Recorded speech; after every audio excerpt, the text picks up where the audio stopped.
آج ہم بات کریں گے ایک عظیم مسلم مجاہد سلطان صلاح الدین ایوبی کے بارے میں، جنہوں نے اپنی پوری زندگی اسلام اور امت کی خدمت میں گزار دی۔ لیکن ایک سوال ہمیشہ اٹھتا ہے، انہوں نے کبھی حج کیوں نہیں کیا؟ آئیے اس تاریخی واقعے کو جانتے ہیں۔ سلطان صلاح الدین ایوبی 12ویں صدی کے مشہور و معروف مسلم جنرل تھے۔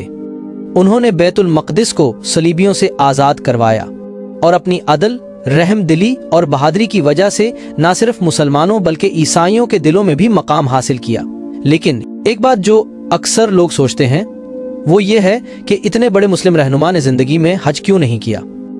حقیقت یہ ہے کہ صلاح الدین ایوبی کی زندگی کا سب سے بڑا مقصد تھا قبلہ اول یعنی بیت المقدس کو آزاد کروانا۔ ان کا قول تھا، میں اللہ کے سامنے اس حالت میں کیسے پیش ہو سکتا ہوں کہ بیت المقدس کفار کے قبضے میں ہو اور میں حج پر جاؤں۔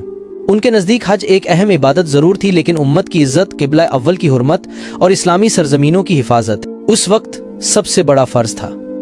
انہوں نے اپنی پوری طاقت، وقت اور مال اسلام کے دفاع میں لگا دیا۔ ان کا ماننا تھا کہ جب تک حرمین اور بیت المقدس آزاد نہیں ہوتے تب تک میرا فرض ہے کہ میں میدان جہاد میں رہوں۔ روایت کے مطابق جب ان سے کسی نے پوچھا کہ آپ نے حج کیوں نہیں کیا تو انہوں نے آنکھوں میں آنسو بھر کر کہا، میں حج تب کروں گا جب بیت المقدس آزاد ہو جائے گا۔